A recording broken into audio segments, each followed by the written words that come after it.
말씀 고린도전서 11장 23절로 26절입니다.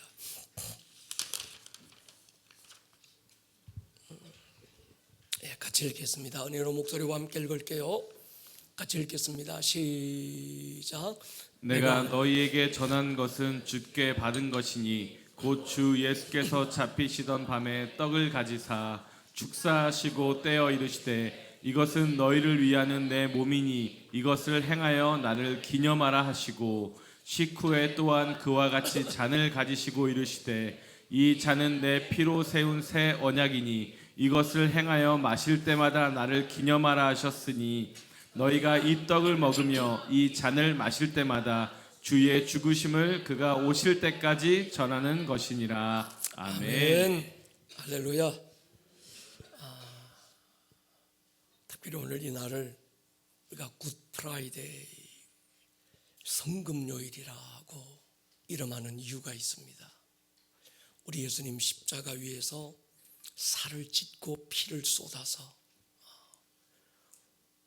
우리의 죄를 대신하시고 우리의 연약한 것을 짊어지고 우리의 병을 다 대신 담당하신, 그리고 우리의 구주가 되신 날이 바로 이 날이기 때문이지요.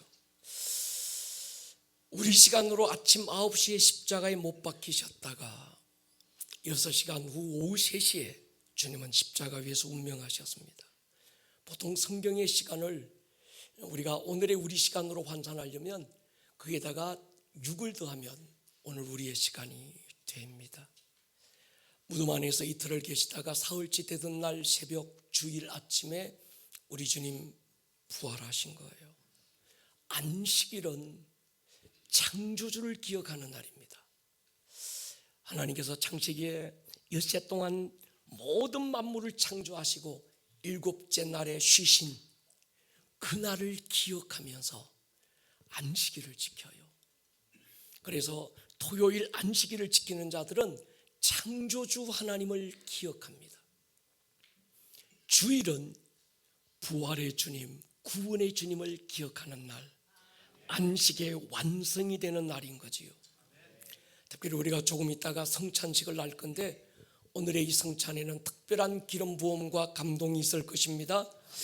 사도행전의 교회는 그들이 매일 모일 때마다 성전에서 모이고 집에서 또 모였는데 모일 때마다 매일 떡을 떼고 성찬을 하면서 예수의 죽으심이, 그분의 피 흘리심이, 그분이 살을 찢으셨음이 어떻게 내게 능력이 됐는지를 그들은 기념했습니다. 세례는 예수님의 죽음과 부활에 내가 연합되는 거예요. 물에 들어가면서 나는 예수님과 함께 십자가에 못 박혔고 뿐만이 아니라 예수님과 함께 그분 안에서 에이스 됐다고 얘기했잖아요. 그분 안에 내가 들어가서 그분과 함께 못 박혔고 그분과 함께 장사 지내버렸다고 고백하고, 또 물에서 올라올 때 예수님의 부활에 연합되어서 나도 예수님의 부활에 연합된 자임을 우리가 믿음으로 선포하는 겁니다. 그래서 세례는 갈라디아 2장 20절의 고백이죠. 내가 그리스도와 함께 십자가에 못 박혔습니다. 아멘입니까? 박힐지도 몰라, 박힐 수도 있어, 어쩌면 박히려고 그런 게 아닙니다. 이미 내 의지와는 상관없이 우리 예수님이 십자가에 못 박히실 때 내 옛사람도 그분 안에 에이스하셔서 못 박고 이제 나는 없고 내 안에 사신 분 예수님인 줄로 믿습니다. 이것이 저와 여러분들의 신앙의 고백이 되기를 축복합니다. 성찬은 우리가 이 성찬을 예식이라고 말하는 건 예배와 의식이 함께 되어 있는 게 성찬입니다. 그래서 성찬은 곧 예배라고 해서 예식이라고 부릅니다. 성찬이 예배라는 말은 성찬 안에 강력한 하나님의 임재가 있다는 말인 거지요. 성찬의 의미와 그 능력을 알고 행하면 우리는 오늘도 성찬, 살을 찢고 피 흘리셔서 내게 베푸신 주님의 능력과 치유와 회복이 경험될 줄로 믿습니다. 저는 성찬을 하면서 어떤 역사가 일어나는지를 분명하게 보았습니다. 성찬하다가 치유가 일어나고, 성찬하다가 하늘문이 열리고, 성찬에 참여하다가 막 축사가 일어나는 걸 보았습니다.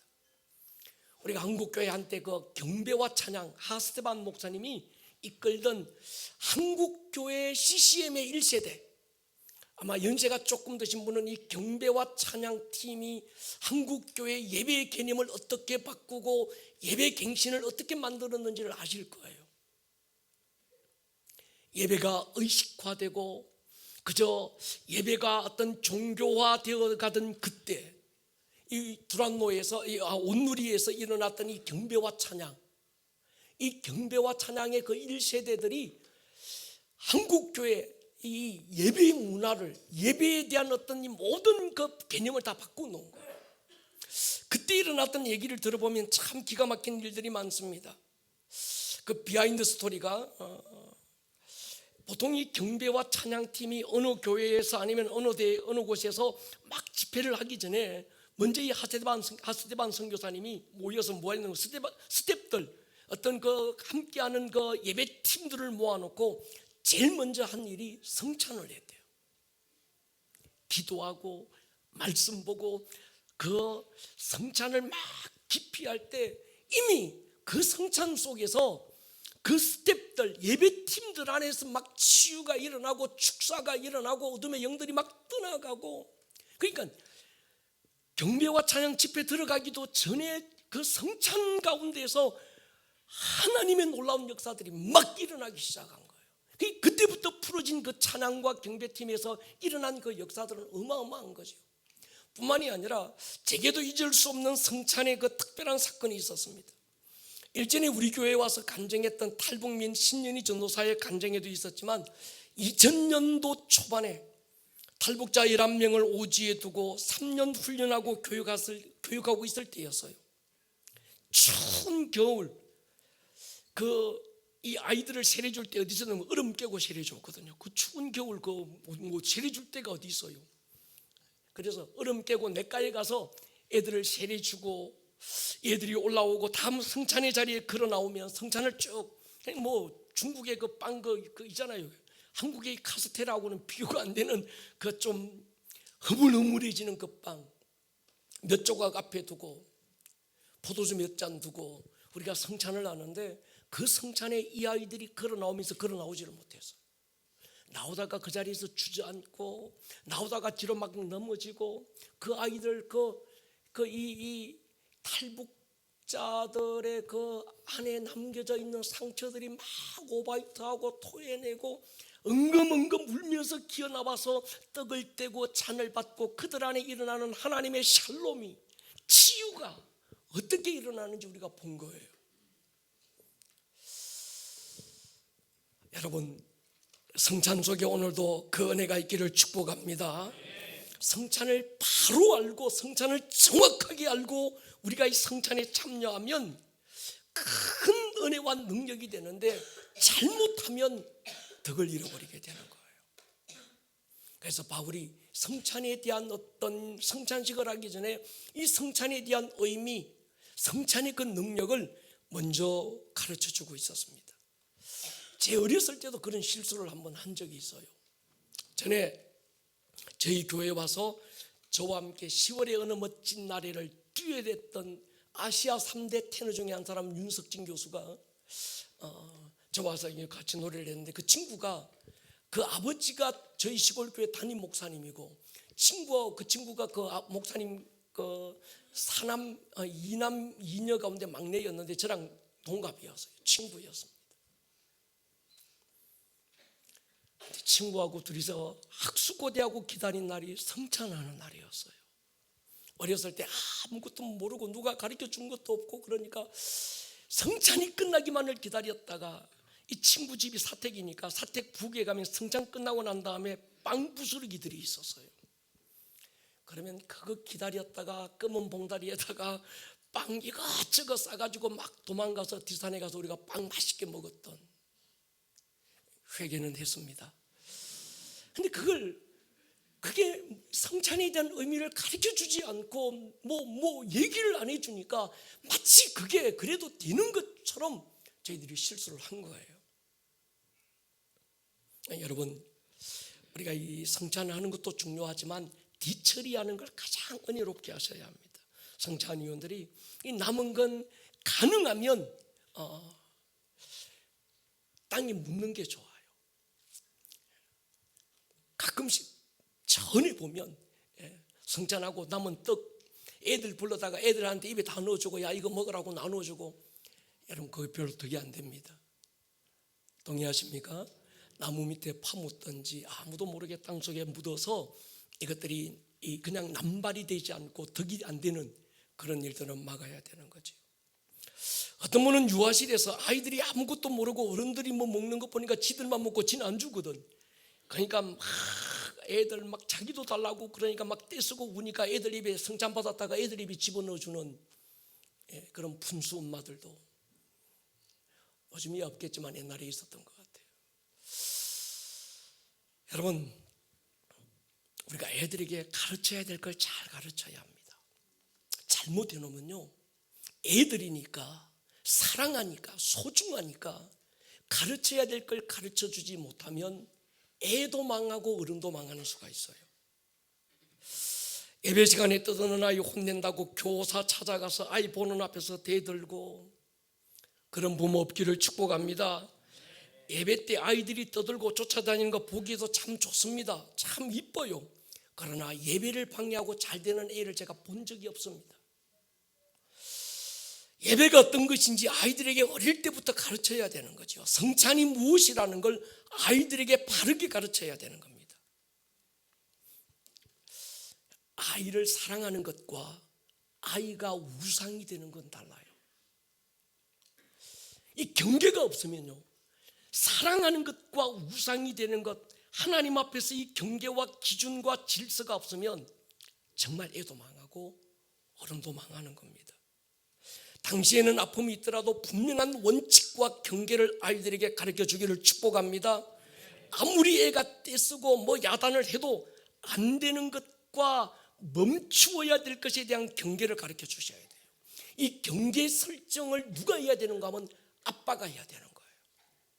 이 아버지의 역할은 평소에는 넓은 가슴으로 얼마든지 끌어안고 포용하고 용납하고 사랑하지만 이 아이가 해서는 안 될, 넘어서는 안 될 어떤 선을 넘어가는 것에 대해서는 분명한 경계를 아주 따끔하게 혼을 내서라도 경계 설정을 해 주셔야 되는 거예요.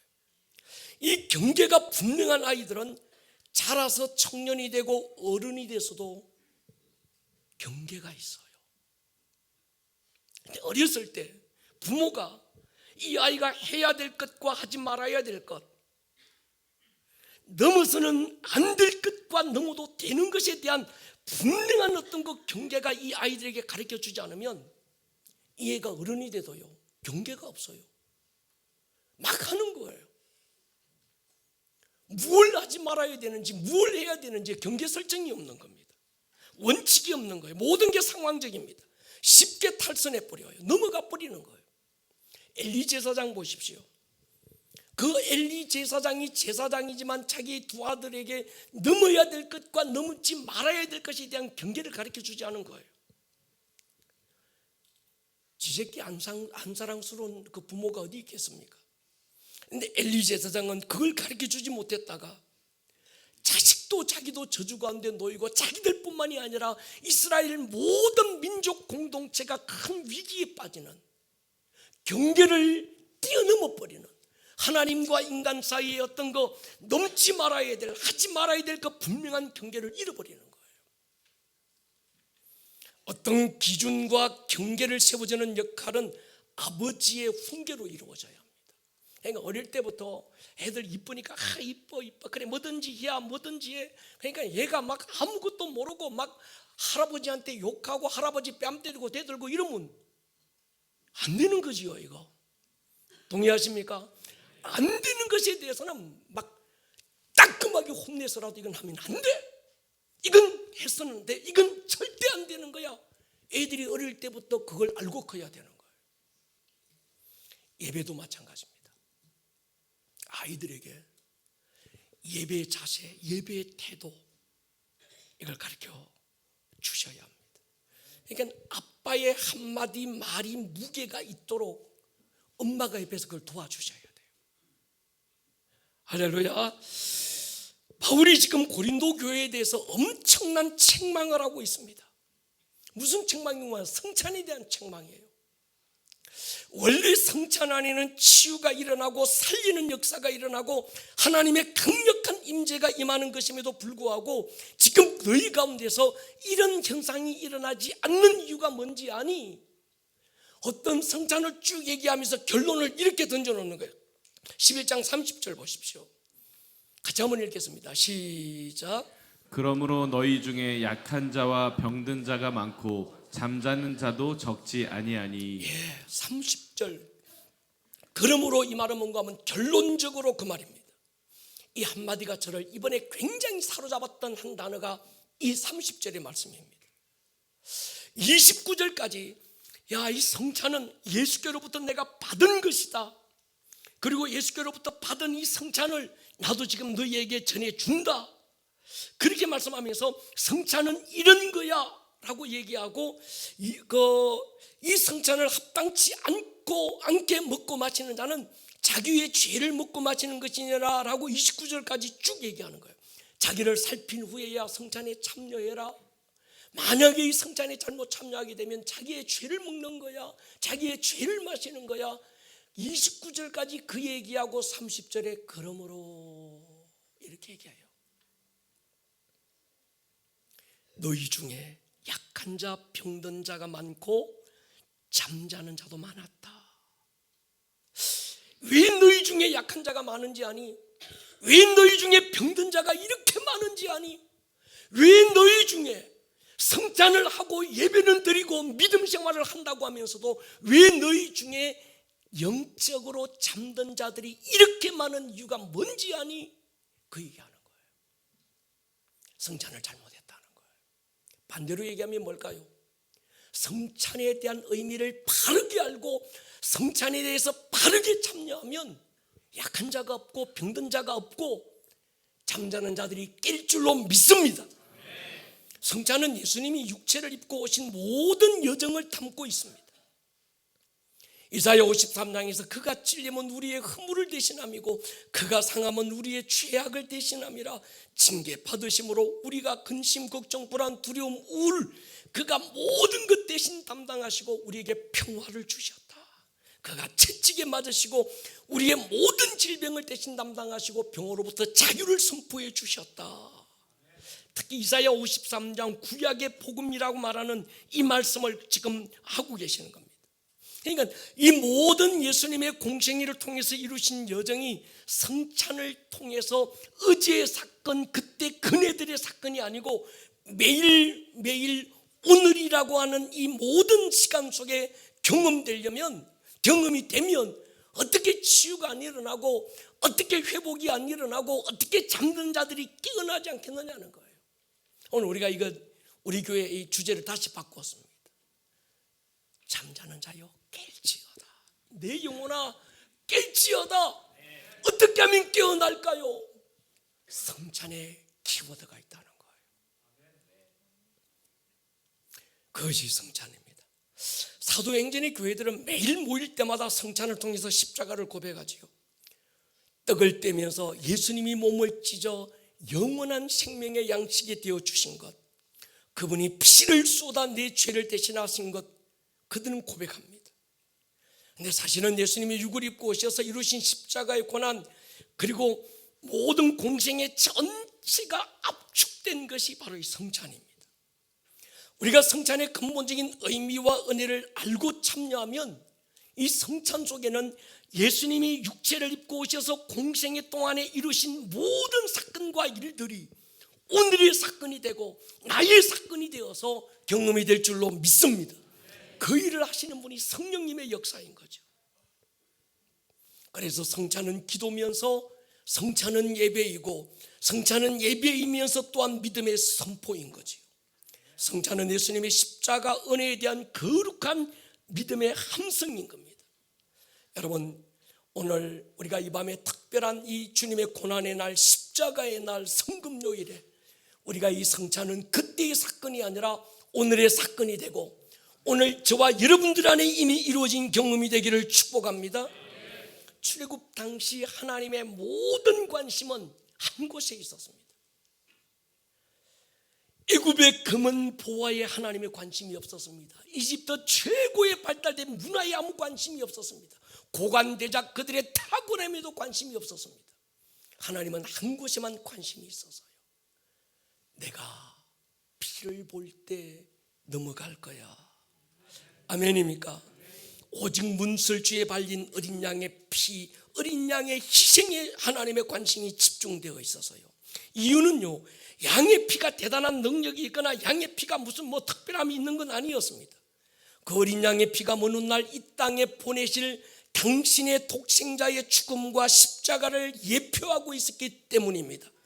당신 아들의 죽음과 고난을 예표했다는 것만으로도 하나님의 관심이 집중되고 죽음의 그림자가 넘어가고 저주와 재앙이 손을 댈 수 없도록 하나님께서 생명사기로 감사하셨다면 그 아들이 직접 와서 십자가 위에서 가슴 찢고 흘리신 보혈의 흔적이 있는 이 성찬에 얼마나 관심이 클까요?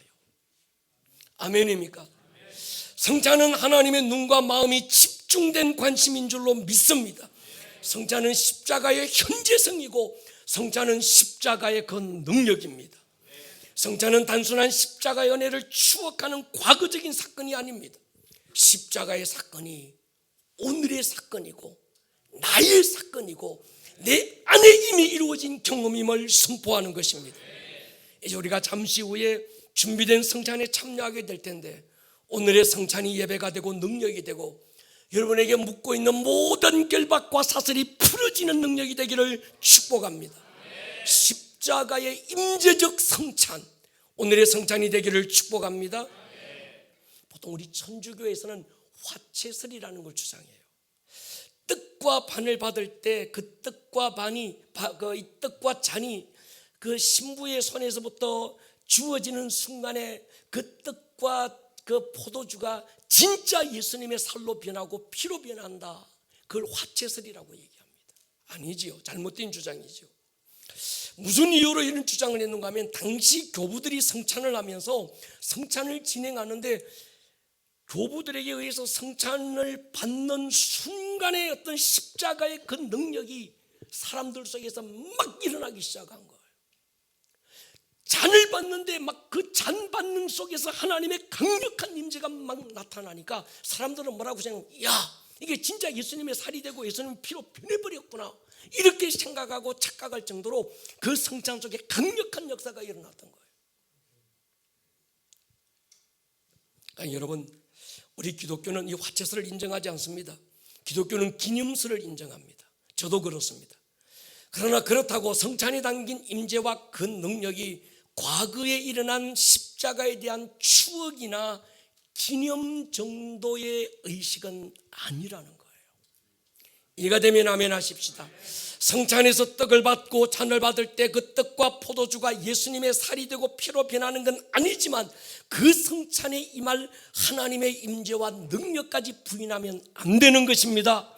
어떤 한 개인의 신앙의 고백과 강력한 임재를 통해서 성찬은 오늘도 십자가의 능력이 동일하게 우리 안에서 경험되고 강력한 임재로 치유가 일어나고 축사가 일어나는 사건이 될 줄로 믿습니다. 우리가 성령의 역사를 인정한다면 이 사실을 부인할 수 없습니다. 떡을 받을 때 이게 예수님의 살이 된다, 그건 아닙니다. 포도주를 받을 때 이건 포도주지 예수님의 피가 된 건 아닙니다. 그러나 이 성찬과 떡을 받고 잔을 받을 때 이 속에 성령의 강력한 역사와 함께 하나님의 임재가 그때의 사건이 오늘의 사건으로 동일하게 경험이 되는 건 우리의 신앙의 고백입니다. 할렐루야. 십자가를 통해서 이루신 구원의 역사가 오늘의 사건이 되게 하시는 분이 성령님입니다. 그가 채찍에 맞고 이루신 치유의 사건이 오늘의 사건이 되게 하시는 분 역시 성령님입니다. 그분이 징계받음으로 우리 마음의 불안과 두려움, 우울의 그림자를 걷어내고 하늘의 평안과 샬롬을 부으시는 분이 성령님인 줄 믿습니다. 성령님은 예수님이 몸을 입고 오셔서 이루신 고난과 십자가의 사건을 오늘의 사건, 나의 사건 현재성이 되게 하시는 분이라면, 우리가 그걸 믿는다면 오늘의 이 성찬은 굉장한 능력이 될 줄로 믿습니다. 그러니까 성찬 그 자체가 예배가 되기도 하고 예식이 되기도 하고 하나님의 임재 현장이 되기도 하는 거예요. 그래서 성찬은 하나의 예수님이 그때 십자가에서 죽으셔서 예수님이 그때 그때 맞아, 그걸 우리가 기념하는 거야, 추억하는 거야. 마치 어떤 기념관 하나 지어놓고 그때 일, 그때 사건 우리가 잊어버리지 말자. 그래서 어떤 추억하는 사건으로만 끝나면 안 되는 겁니다. 성령의 역사가 없다면 그럴 수 있습니다. 그러나 성령의 역사가 있다면 그때의 사건이지만 오늘의 능력으로 동일한 사건이 될 줄로 믿습니다. 그래서 성찬에는 간정이 있어야 합니다. 성찬에는 십자가의 사건이 동일하게 일어나야 합니다. 성찬에 참여하다가 방언이 터지고, 성찬에 참여하다가 치유가 일어나고, 성찬에 참여하다가 주의 음성을 듣고, 성찬에 참여하다가 하늘이 찢어지고 하늘과 이 땅의 대로가 열리는, 지성소의 어떤 규장이 찢어져서 하나님께 나아가는 어떤 대로를 열었던 그 역사가 오늘 이 성찬 속에 일어나기를 주의 이름으로 축원합니다.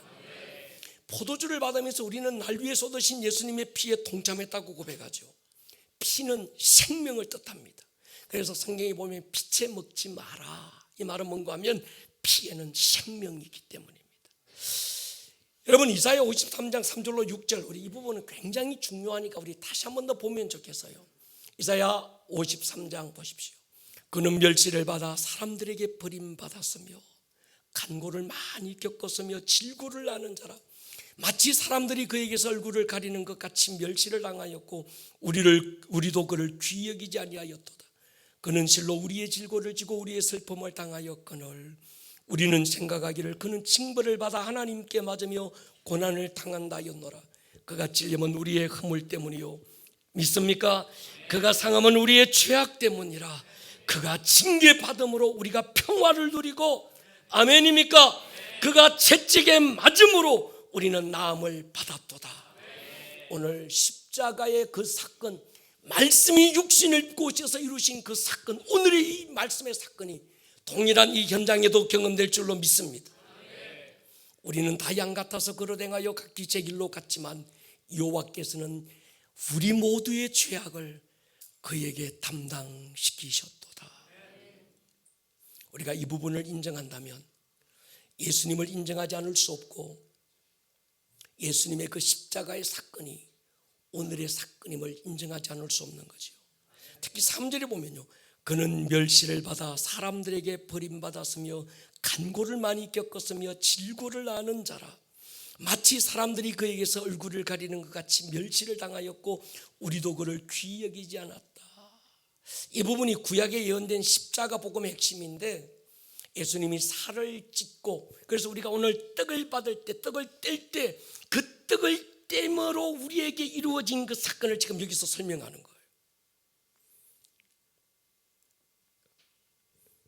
오늘 작은 떡 조각이지만 받을 때 성령님께서 강하게 역사하셔서 이사야 53장의 사건이 경험되기를 축복합니다. 우리가 신학적인 부분인데 한 가지 우리가 아셔야 될 게 있어요. 여러분, 인간의 몸은 출발이 흙입니다. 창세기 2장 7절에 보면요, 여호와 하나님이 땅의 흙으로 사람을 지으셨다. 인간의 몸은 흙에서 왔기 때문에 창세기 3장 19절에 보면 너는 흙이니 반드시 흙으로 돌아가라, 그렇게 말씀했어요. 그래서 모든 사람은, 이 사람의 몸은 흙에서 왔기 때문에 죽고 나면 한 줌 흙으로 돌아가게 되어 있습니다. 이걸 뛰어넘을 자가 없고 이걸 건너갈 자가 없는 거예요. 그런데 예수님의 몸의 출발이 달라요. 예수님도 인간의 몸과 똑같은 몸을 입고 똑같은 걸 느끼고 똑같은 고통과 똑같은 기쁨을 느끼기도 하는 똑같은 몸이지만 출발이 다릅니다. 요한복음 1장 14절에 보면요, 말씀이 육신이 되어 우리 가운데 거하심에 우리가 그의 영광을 보니 아버지의 독생자의 영광이요 은혜와 진리가 충만하더라. 예수님의 몸은 인간의 몸과 똑같은 어떤 것 몸을 입고 있었지만 출발이 달랐어요. 그러니 흙으로 돌아갈 몸이 아니었습니다. 예수님도 안 먹으면 배고프고 예수님도 맞으면 아프고 예수님도 막 고통을 느끼는 몸이었지만 그러나 출발이 다르다는 거예요. 그 증거가 뭔가 하면 예수님이 부활하셨을 때 예수님의 몸에는 못에 찔렸던 흔적이 그대로 있고 창에 맞은 흔적을 그대로 가지고 계셨습니다. 비교를 해보면 금방 합니다. 예수님께서 십자가에 달려 돌아가실 때 한편 강도에게 네가 오늘 밤 나와 함께 낙원에 있을 거야. 그래서 예수님이 십자가에 달려 돌아가시고 첫날 뭐 하셨는가 하면 그 강도를 데리고 아버지께 낙원으로 가셨어요. 근데 강도도 부활했고 예수님도 부활하셨는데 강도는 몸은 흙에서 왔기 때문에 흙으로 돌아가고 그 영이 신령한 몸을 입은 거예요. 그러다 보니까 강도의 몸에는 못자국이 없고 허리에 창자국이 없습니다. 만약 여러분 보십시오. 우리가 부활했는데 내가 어쩌다가 교통사고 나지고 다리가 하나 잘렸어. 그런데 부활했는데 다리가 잘린 채로 부활했어. 이게 아니잖아요. 이 몸은 아무 상관없는 거예요. 동의하십니까? 이건 흙으로 돌아갈 몸, 흙에서 왔기 때문에 흙으로 돌아가고 우리의 영이 신령한 몸을 입고 온전한 몸으로 부활하는 것입니다. 그런데 예수님은 못자국이 있어요. 창자국을 가졌어요. 제자들에게 야, 네 손을 한번 내게 만져봐라. 만져보니까 예수님은 십자가에 달렸던 그 몸의 흔적을 그대로 가지고, 저와 여러분들이 천국 가서 누가 예수님인지 모르면 어떡하노? 걱정할 필요 없습니다. 가서 손을 만져보면 알아요. 할렐루야. 손에 못자국을 가진 분이 우리 예수님인 줄로 믿습니다. 여러분, 육은 흙으로 돌아가고 신령한 몸을 입는 게 우리의 모습이지만 예수님의 몸은 흙에서 온 몸이 아니기 때문에 흙으로 돌아갈 몸이 아니었던 거예요. 만약에 예수님께서 흙에서 입고 흙으로 돌아갈 몸이었다면 예수님은 아담의 후손입니다. 남자의 후손이라는 말이죠. 예수님은 아담과 상관없는 마리아라고 하는 동정녀의 몸만 빌려서 말씀이 육신을 입고 오셨습니다. 만약에 예수님이 여자의 후손이 아니고 남자의 후손이고 아담의 후손이라고 한다면, 그리고 말씀이 육신이 되어 우리 가운데 오신 분이라는 걸 인정하지 않으면 예수님 역시 아담의 죄를 물려받은 분이고 그분의 죽음은 자기의 죄로 인한 죽음이 되고 그분은 부활할 수도 없고 그분은 우리의 그리스도가 될 수 없습니다. 예수님이 몸을 찢음으로 당신의 영혼과 죄와 저주를 담당하기에 충분하신 것은 그분은 말씀이 육신이 되어 오신 분이기 때문입니다. 그분은 남자의 후손이 아니라 여자의 후손이기 때문입니다. 그래서 마태복음 1장 예수님의 족보를 보면 누가 누구 낳고 누구 낳고 쭉 할 때 남자가 남자 낳고 남자가 남자 낳고 쭉 얘기하다가 16절에 와서야 뭐라고 그럽니까? 마리아에게서 예수라고 하는 그리스도가 났다고 얘기하는 거예요. 아멘입니까? 예수님이 찔리신 것, 머리에 가신 멸관을 써신 것, 손과 발의 못으로 찔리신 것, 여러분 한번 생각해 보십시오. 손가락 끝에 바늘로만 찔려도 얼마나 아픈데 그분이 굵은 대못으로 찔리고 머리에 가시로 만든 멸관을 씌워서 찔리신 건 우리의 허물을 대신합니다. 아멘입니까? 예수님이 상하신 건 우리의 죄악을 대신함이었습니다. 그분이 구타당하고 뺨을 맞기도 하신 건 우리의 죄악을 대신하기 위함이었습니다. 예수님이 징계를 받으신 건 인격적 모욕과 정죄를 말하지요. 하나님의 아들이 자기가 만든 피조물 앞에, 창조주가 자기가 만든 피조물 앞에 무릎을 꿇고 침뱉음 당하고 인격적 수치와 부끄러움을 드러내고 발가벗겨서 십자가에 매달렸다. 이건 보통 고난이 아닌 거죠. 이유가 뭔가요? 우리에게 평안을 주시기 위함이다. 우리를 덮고 있는 마음의 근심, 불안, 모든 우울의 영으로부터 자유할 수 있는 권리를 그분이 주신 줄 믿습니다. 이 자유를 믿음으로 받을 수 있기를 축복합니다. 누구도 여러분을 정죄할 수 없습니다. 그러므로 그리스도 예수 안에 있는 자에게는 결코 정죄함이 없다. 아멘입니까? 여러분 스스로도 자신을 정죄할 권리가 없는 줄 믿으십시오. 그분이 정죄를 받으심으로 우리는 누구로부터도 정죄받을 수 없고 샬롬을 누릴 충분한 자격이 주어진 줄로 믿습니다. 그러므로 십자가의 공로를 하는 사람은 샬롬을 양보할 수 없고 샬롬을 선포하게 되는 줄로 믿습니다. 두려움과 절망과 불안과 두려움이 여러분들을 음모할 수 없고 샬롬이 여러분의 권리가 되기를 주의 이름으로 축원합니다. 오늘 우울의 늪에 빠져서 나도 나를 어떻게 할 수 없는 분들이 있습니까? 예수님이 징계받고 베푸신 십자가의 능력이 여러분 안에 있는 모든 우울의 안개를 걷어버리기를 축복합니다. 그분이 징계받음으로 당신 안에 있는 불안과 두려움, 모든 분노를 걷어내기에 충분한 줄로 믿습니다. 여러분의 실수나 실패로 인해 샬롬을 잃어버리고 스스로가 스스로를 정죄하고 다른 사람들로부터 정죄당하고 있는 분들이 있다면 오늘 이 밤에 성찬에서 떡을 떼다가 자유가 일어나기를 축복합니다. 십자가 그늘 아래에 있다면 누구도 우리를 정죄할 수 없습니다. 우리가 한번 선포할까요? 로마서 8장 보십시오. 시작. 그러므로 이제 그리스도 예수 안에 있는 자에게는 결코 정죄함이 없나니 이는 그리스도 예수 안에 있는 생명의 성령의 법이 죄와 사망의 법에서 너를 해방하였음이라. 아멘. 동의하십니까? 예수님이 채찍에 맞았어요. 일반적으로 십자가의 고통 가운데 가장 견딜 수 없는 고통이 채찍에 맞는 과정입니다. 한두 대 맞고 끝나는 게 아니라 39대의 채찍을 맞는데 당시 로마 군병이 가지고 있는 채찍 끝에는 무시무시한 납덩이나 짐승의 뾰족하게 붙어 있습니다. 병기였어요. 살인 병기죠. 채찍을 휘두르면 이 채찍이 사람 몸을 휘감아요. 그리고 그걸 당기면 그냥 막 살점이 묻어서 막 벗겨져 나오는 거예요. 보통은 채찍에 맞다가 죽는 죄인들이 많답니다. 그런데 예수님께서 끝까지 채찍에 맞는 이유가 있어요.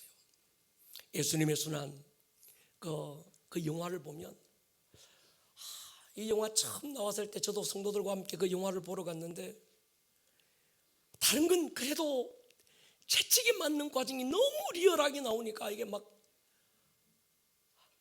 그거 보다가 눈 감고 그냥 이 극장 바닥에 주저앉아 버렸어요.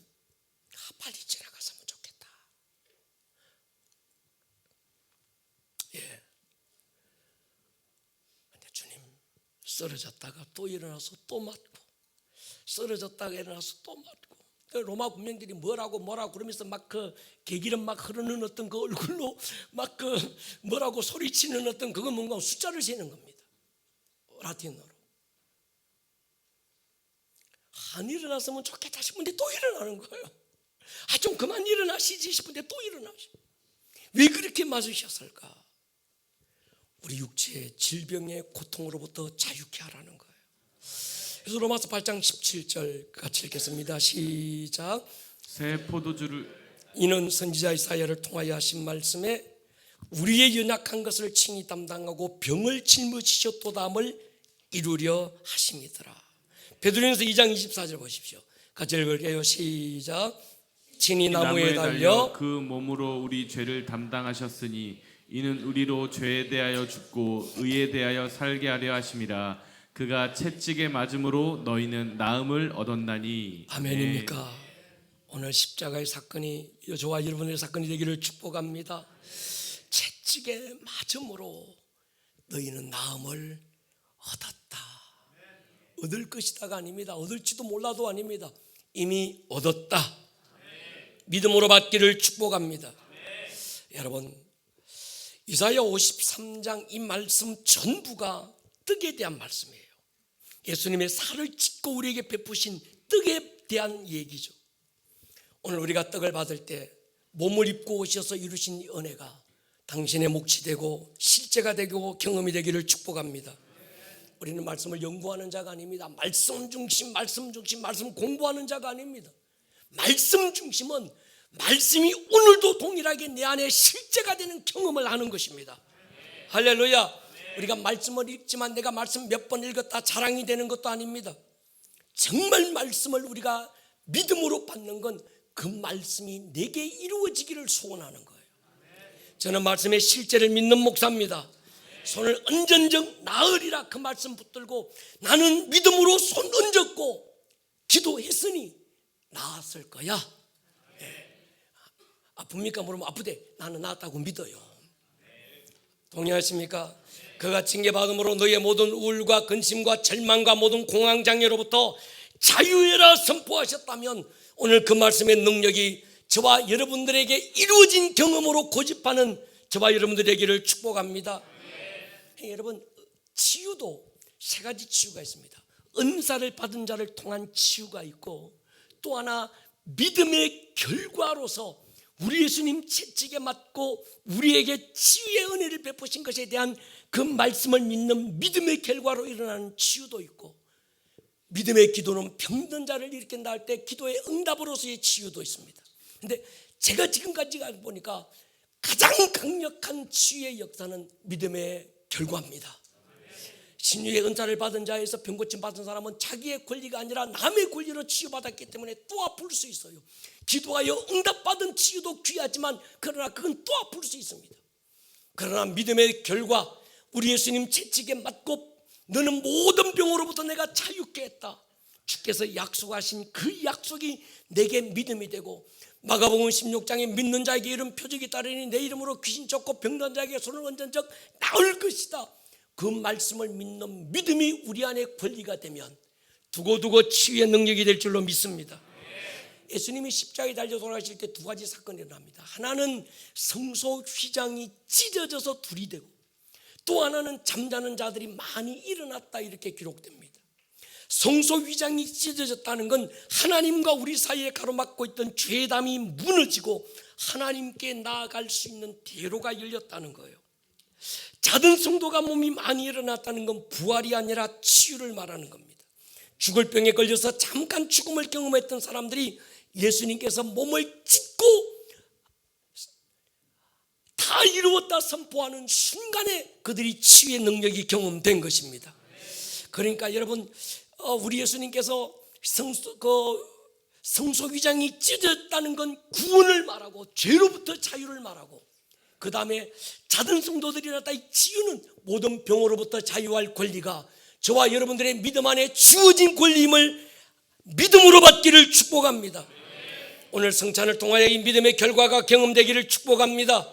특히 고난주간 성금요일의 이 저녁에 이 역사의 실제가 성령으로 경험될 것입니다. 성경에서 강조하신 예수님은 행슴한 얼굴이 아닙니다. 금발에 장발, 꼬부라진 지팡이 들고 하얀 드레스 끌고 그리고 막 약 몰고 다니는 그런 분이 아닙니다.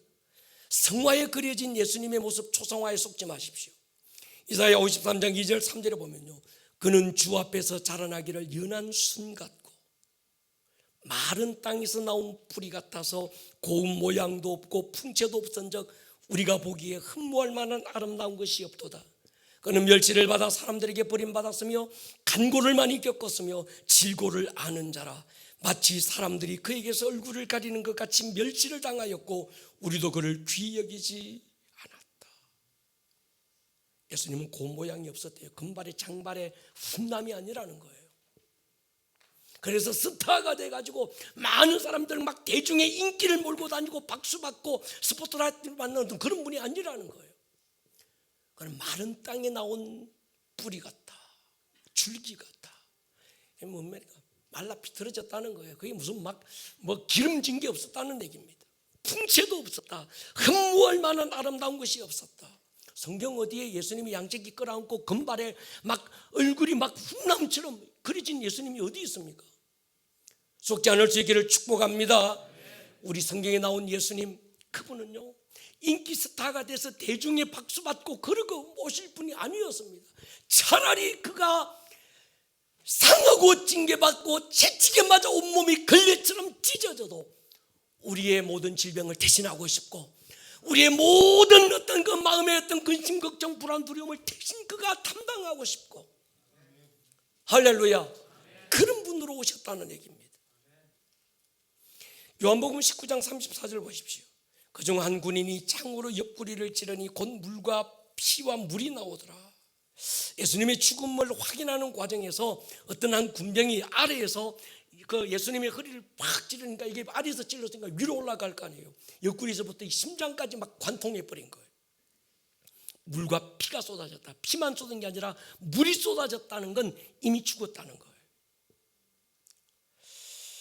이 과정에서 쏟으신 피는 우리에게 뭘 내주셨을까? 죄사함이에요. 용서지요. 더 중요한 게 있습니다. 성령님을 보내주신 것입니다. 예수님이 아직 영광을 받지 않으셨으므로 아직 성령이 임하지 않았다고 말했어요. 예수님도 제자들에게 그렇게 선포합니다. 내가 아버지께로 가면 아버지께 구해서 너에게 성령을 보내줄 것이다. 오늘 우리가 성령의 감동을 받고 오늘 우리가 성령의 충만함을 받아서 예배하고 찬양하고 하늘의 영광을 이 땅에서도 누리는 건 그분이 피를 쏟고 생명 주신 은혜의 선물인 줄로 믿습니다. 성령 꼭 받아야 되냐고 반문하지 마십시오. 받아야 됩니다. 예수님과 손잡고 다니는 것보다 성령이 우리 안에 임하셔서 우리와 함께 계시는 것이 더 유익이라고 말씀하셨습니다. 그러니까 성찬의 근본 의미 몇 가지가 있습니다. 첫 번째는 연합이죠. 예수님의 죽음에 연합되고 교회 공동체 안에서 내가 하나로 연합되는 믿음의 고백이 성찬입니다. 11장 18절 보시면요, 먼저 너희가 교회에 모일 때, 어디에 모일 때요? 교회에 모일 때 너희 중에 분쟁이 있다함을 듣고 어느 정도 믿거니와 너희 중에 파당이 있어야 너희 중에 옳다 인정함을 받은 자들이 나타나게 되리라. 그러니 너희와 함께 모여서 주의 만찬을 먹을 수 없다. 지금 바울이 너희가 성찬에 참여할 수 없어. 왜 성찬에 참여를 못하게 하는가 하면 너희 중에 분당, 바울파, 게바파, 아볼로파 서로가 파당을 짓고 나는 맞는데 너는 틀려, 나는 줄인데 너는 비줄여야.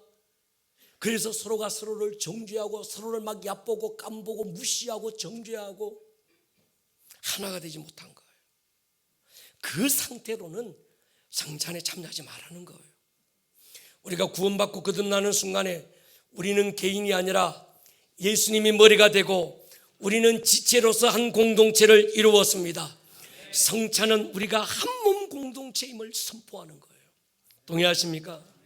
오늘 우리 가운데 역사하는 이세벨의 영들이 떠나가기를 축복합니다. 부부간의 아름다운 연합이 일어나기를 축복합니다. 형제간의 아름다운 연합이 일어나기를 축복합니다. 목장 안에서 하나 되는 연합이 일어나기를 축복합니다. 무엇보다 부모 세대와 다음 세대가 하나 되는 은혜가 있기를 주의 이름으로 축복합니다. 말라기 4장에서 아비의 마음이 자식에게로, 자식의 마음이 아비에게로 돌이키되는 그 은혜가 성찬 속에 있기를 축복합니다. 어쩌다가 찢어지고 갈라진 틈 사이에 예수의 피가 부어지고 찢어주신 예수의 살이 메워져서 하나가 되는 은혜가 있기를 축복합니다. 우리는 한 살을 받아 먹었고 한 피를 받아 마셨고 한 몸에 연합된 한 몸 공동체입니다. 이게 성찬이에요. 우리는 한 분 하나님을 아버지라고 부르는 자녀들입니다. 한 주님을 믿는 자고 한 성령 안에서 한 소망 안에서 하나의 부르심을 받은 자들인 줄로 믿습니다. 어떤 경우도 나누어지고 쪼개는 일에 주역이 되지 마십시오. 연합의 주역이 되기를 축복합니다. 이 이세벨의 영들이 가정 안에서 역사하고 이 압살롬의 영들이 교회 공동체 안에서 역사해서 찢어놓고 나누어놓고 분리시키고 거기다가 쇠기 박아서 완전 두둥강 내놓고, 저는 그렇게 기도해요. 하나님, 이 나라 이 민족 예수의 살과 피로 하나가 되게 해주십시오. 남북이 하나가 되고 동서가 하나가 되고, 할렐루야, 그 하나가 되는 은혜, 이게 필요합니다. 에베소 2장 14절 보십시오. 그는 우리의 화평이신지라 둘로 하나를 만드사 이스라엘과 이방인이 하나가 되게 하고, 원수된 것 중간에 막힌 담을 뭘로 하셨습니까? 예수님의 몸으로 허물어 버린 이 은혜가 있기를 축복합니다. 성찬 두 번째는 회복이죠. 성찬의 근원적인 그 본질은 회복입니다. 자녀됨의 회복에 대한 선포. 난 하나님의 자녀야. 아멘입니까? 영과 혼과 육이 하나님께서 처음 에덴에 창조하셨던 그 아담의 원래의 모습으로 회복되는 것. 하나님과 관계가 회복되고 이웃과의 관계 회복의 선포가 성찬인 줄로 믿습니다. 마지막에는 승리에 대한 선포예요. 26절 보십시오. 너희가 이 떡을 먹으며 이 잔을 마실 때마다 주의 죽으심을 오실 때까지 전하는 것이니라. 여기서 주님 다시 오실 때까지 그분의 죽으심을 전하는 삶, 그게 성찬이죠. 승리의 선포죠. 승리의 확신이 있는 사람만 전도하게 되어 있습니다. 승리의 확신이 없는 사람은요, 선교 안 합니다. 누가 선교할까요? 자기 안에 놀라운 승리가 경험된 사람이 선교에 뛰어드는 거예요. 그래서 자기를 분별해라, 자기를 분별하고 성찬에 참여해라고 하니까 어젯밤에 내가 부부싸움 했는데 내 안에 여전히 죄가 남았는데 보니까 끓이김이 있거든. 마음에 끓이김이 있으니까 오늘 성찬에 참여하지 말아야지. 그 정도 얘기가 아닙니다. 여러분 보십시오. 예수님의 살과 피는 죄인이 필요합니까? 의인이 필요합니까? 죄인이 필요합니다. 부부싸움 했으니까 필요한 거예요. 아멘입니까? 회개하고 무릎 꿇고 성찬에 참여하는 거예요. 병든 자에게라 의원이 쓸데있다고 그랬습니다.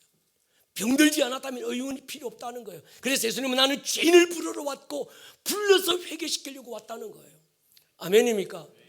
그러니까 여러분 여기서 자기를 먼저 살펴봐라, 끓이김이 있나 없나 살펴봐라, 그 얘기는 내가 죄가 있나 없나, 부부싸움 했나 안 했나, 거짓말 했나 없나 이런 얘기가 아니고 오늘 말씀하고 계시는 성찬의 근본 의미가 뭔지를 알고 있느냐는 거예요. 우리가 교리적으로는 세례받지 않은 사람은 성찬에 참여하라 말하는데 그것도 사실은 성경적으로는 위배되는 겁니다. 어린 아이들도 성찬에 참여하지 말라고 그러는데 누가 어린 아이들이 예수께 오는 걸 누가 금할 수 있겠습니까?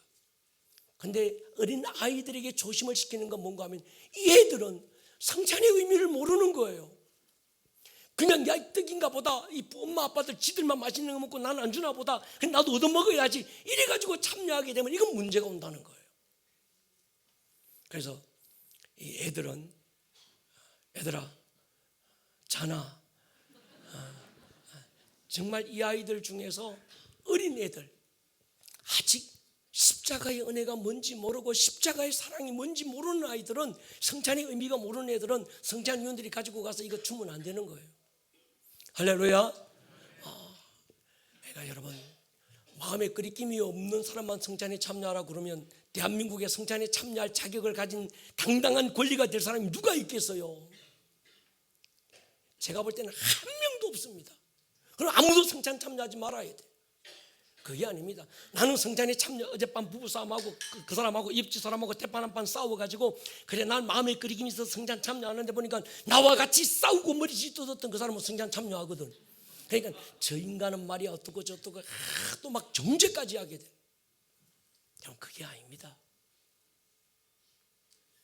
성찬이 온전한 연합이고 성찬이 온전한 승리고 성찬이 온전한 회복에 대한 우리의 믿음의 선포임을 알고 참여하라는 거예요. 떡을 뗄 때, 잔을 받을 때 이 떡을 떼서 우리에게 주신 은혜가 뭔지, 피를 쏟아 우리에게 베푸신 하나님의 열린 대로가 뭔지 알고 참여할 때 거기서 성령님이 강하게 역사하셔서 살을 찢고 우리에게 베푸셨던 그 능력이 그때의 사건이 아니라 오늘의 경험이 되고, 할렐루야. 이사야 53장에서 살을 찢고 주시고 마 약속했던 그 약속이 이루어지고, 마태복음 8장 16절 17절에 귀신 쫓고 병 고치니까 사람들이 왜 저러냐고 물을 때 선지자 이사야로 하신 말씀에 우리의 연약한 것을 대신 담당하고 우리의 질병을 대신 짊어지셨도담을 이루려 하심이더라.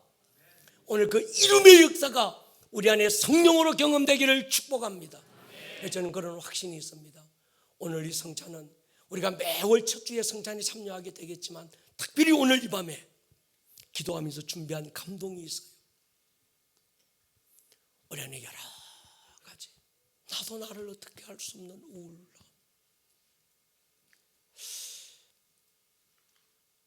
정신적인 고통들, 공황장애들,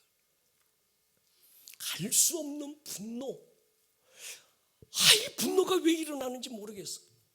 내 안에서부터 이 불안과 두려움이 시시때때로 나를 덮보는데 이게 왜 그런지 모르겠어. 어떻게 나도 나를 어떻게 못하겠는 거야. 오늘 제가 그 어떤 그 간증을 들었는데 그러더라고요. 우리 아름다운 동행이 게스트로 참여하신 분이 계셔요.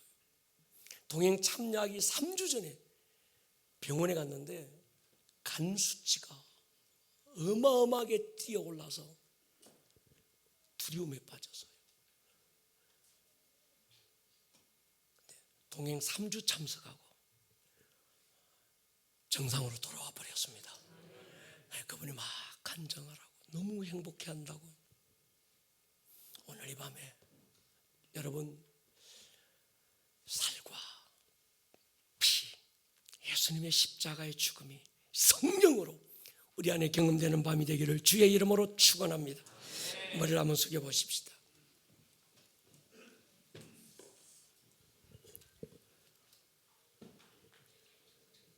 사랑하는 여러분,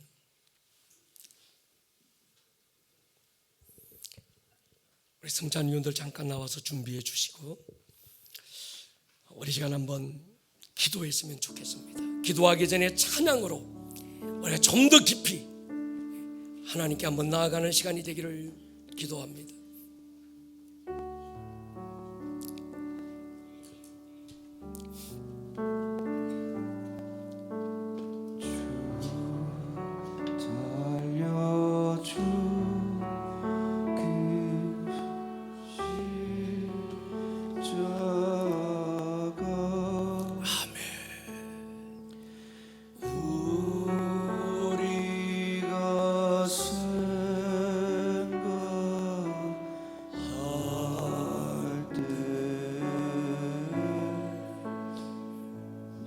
아직 진행하지 마시고 찬양하겠습니다.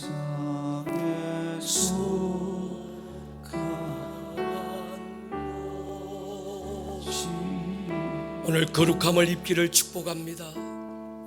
예수의 피가 머리끝부터 발끝까지 우리를 정결케 하고 온전케 하고 거룩케 하는 밤이 되기를 축복합니다.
내가 너희에게 전한 것은 주께 받은 것이니 곧 주 예수께서 잡히시던 밤에 떡을 가지사 축사하시고 떼어 이르시되 이것은 너희를 위하는 내 몸이니 이것을 행하여 나를 기념하라 하시고 식후에 또한 그와 같이 잔을 가지시고 이르시되 이 잔은 내 피로 세운 새 언약이니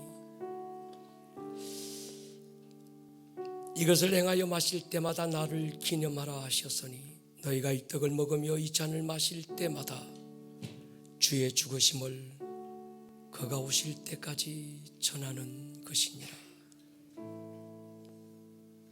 우리가 오늘 밤에 십자가의 그 은혜가 우리의 믿음의 고백이고 실제가 되고 경험이 되는 밤이 되기를 기도합니다. 성령님, 단순한 추억이나 기념 정도를 뛰어넘어서 우리에게 실제가 되는 은혜가 있게 하여 주옵소서. 예수님 이름으로 축복하고 기도 올립니다. 아멘. 오늘 들었던 이 말씀이 듣는 말씀에서 끝나지 않고 여러분들의 삶에 살아내는 말씀으로 생명력 있는 말씀이 될 수 있기를 주님의 이름으로 다시 한번 축복합니다. 온 하늘